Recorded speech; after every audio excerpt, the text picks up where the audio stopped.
पिला माने आमे शारीरिक कलांश केते दिन हला हमर बंद हेके अछि। आज आमे किछि शारीरिक करके देखैबा। तो आज आमे सिखिबा व्यायाम जो प्रकार रो तीनोटी आमे सिखिबा। तो प्रथमे आमे सिखिबा ए जो योग स्थिति विषय। तो मु करके देखौची, आपण माने समस्त ध्यान रे देखो। सधो दिखो रमो योग स्थिति क्रमांक 1 2। देखो जेतबेले मु योग स्थिति को आसिली सेतबेले मु कोन ना आराम स्थिति रे रहिली, किंतु मो हाथ मुठाई की जंघ ऊपर रहिला। जेतबेले 2 को आसिली पाद मिसी गला एवं हाथ खोली होइला। पुन थरे करबा मु जिबी आराम स्थिति को। सधो रमो देखो बाम पाद खोलिला किंतु हाथ पछकु जाइनी। 2 पछ को जाई की हाथ बंधा होई की रहिला। सधो योग स्थिति क्रमांक 1 2 पाद मिसिला। व्यायाम प्रकारे द्विभागं कुरु।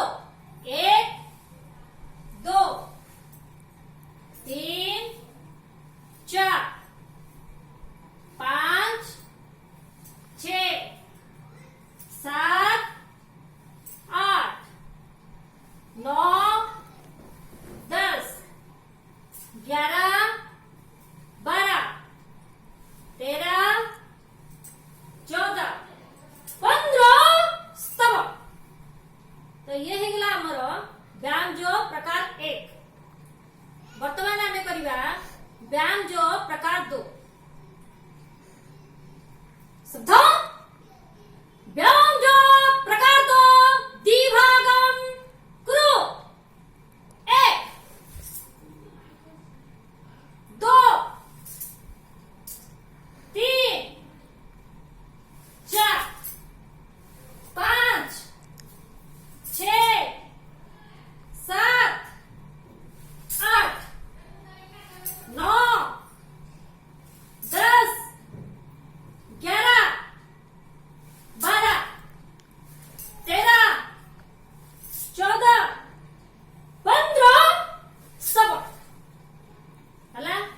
तो ये हला हमर व्यायाम जो प्रकार 2। वर्तमान करिबा व्यायाम जो प्रकार 3। सधो व्यायाम जो प्रकार 3 द्विभागं कुरु। 1 2 3 4 5 6 7 8 9 10 11 12 13 14 15 स्तव। ओके एतिक रे हमर आमे आजी तीनोटी व्यायाम जो प्रकार ठिया हेबा स्थिति रे सिखिले। तो आगामी कालांश गुडी करे आमे आउरी मध्ये व्यायाम जो गुडी को सिखिबा। आजि पई एतिक रे धन्यवाद।